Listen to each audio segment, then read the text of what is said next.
سنو، حضرت سالبہ بن عبد الرحمن میرے کریم محبوب علیہ السلام کے صحابی ہیں، غریب ہیں۔ غربت بڑی اعلیٰ چیز ہے، ہاں ہاں غریبی بڑی نعمت ہے، یہ آزمائش ہے، اس میں کوئی شک نہیں، لیکن قیامت والے دن پتہ چلے گا جب غریب چھلانگ لگا کے جنت میں داخل ہو جائیں گے۔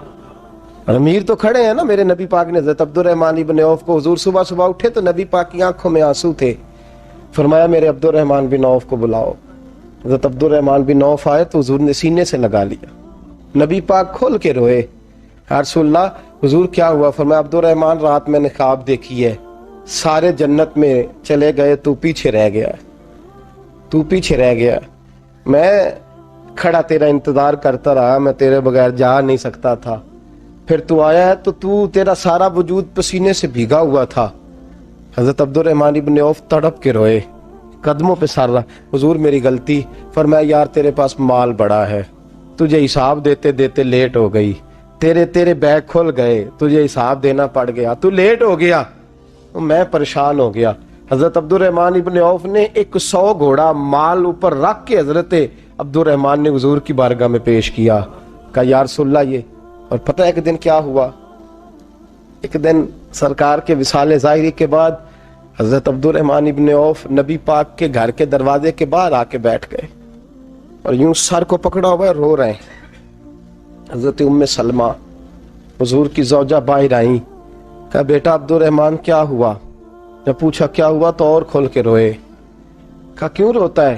کہا اماں جی جب تک میرے محبوب حیات ظاہری میں تھے مجھے بتاتے تھے یہ مال نہ کما، یہ کم، میں حضور سے بات کرتا تھا تو حضور روک دیتے تھے، اب مجھے ظاہراً بتانے والا کوئی نہیں، مال کے ڈھیر لگ گئے ہیں، آج حساب کرنے بیٹھا ہوں تو حساب نہیں ہو رہا، سوچتا ہوں اگر میں پھنس گیا تو مجھے کون اس سے بچائے گا؟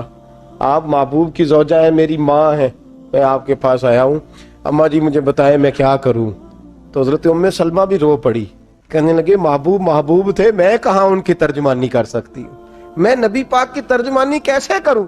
کہا اماں جی خدا واسطے مجھے کوئی حکم دے دیں، مجھے لگتا ہے عبد الرحمن برباد ہو جائے گا، ہلاک ہو جائے گا، خدا رہا مجھے کچھ بتا دیں، اتنا سارا مال ہے میں کہاں اس کا حساب دوں گا، مہربانی فرمائیں، یہ تجارتیں میرے گلے پڑ رہی ہیں۔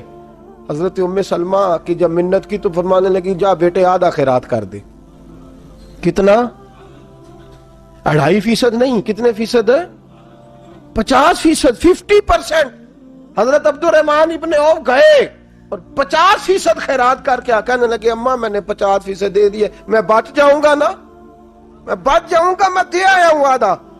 تو حضرت ام سلمہ فرمانے لگی میں نبی پاک کی بارگاہ میں سفارش کروں گی تیری، اور نبی پاک اللہ کی بارگاہ میں سفارش کرے صلی اللہ علیہ وسلم۔ حضرت سالبہ بن عبد الرحمن حضور دعا کر دیں، غریبی ہے، میرے نبی پاک نے فرمایا تجھی اس حال میں ہے بہتر ہے، کرتے ہیں حضور نہیں دعا کر دیں، فرمایا تجھی اس حال میں ہے، تیسری دفعہ پھر آ گئے، حضور نے دعا کر دی، 4 بکریاں تھیں، چند مہینے گزرے، کچھ تجارت شروع کی، چھوٹے موٹا لین دین شروع کیا تو 40 ہو گئیں، کچھ وقت اور گزرا تو ریوڑ بن گیا، پھر گائیں بھی آ گئیں، پھر اونٹ بھی آ گئے، پھر لائنیں لگ گئی، پھر ہر وقت حضور کے قریب بیٹھنے کو دل کرتا تھا، اب لین دین کے معاملات تھے، اب ذرا طبیعت تھوڑی پیچھے ہٹنے لگی، تھوڑا دل پیچھے ہٹنے لگا، پہلے 5 نمازیں مسجد میں، پھر زور اثر کی چھٹی، میری طرف دیکھو اور دیکھو میں کیا عرض کر رہا ہوں، پھر زور اثر گئی، پھر کچھ وقت گزرا تو مغرب بھی گئی، پھر اتنی بڑی حویلی کوئی نہیں، پھر باہر جا کے مدینے سے ڈیرا لگا لیا، جمعے کے جمعے آتے، زکوٰۃ کا حکم آ گیا 2 ہجری میں، حضرت ابو ہریرہ رضی اللہ تعالیٰ عنہ امیر زکوٰۃ مقرر ہوئے، 5 اونٹوں پر 1 بکری، یہ زکوٰۃ ٹھہری۔ اب جب گئے نا اونٹ گنے اور بکریاں گننے لگے، اوہو 1 کروڑ پہ 2.5 لاکھ کس نے دیا تھا؟ دعا کس نے فرمائی؟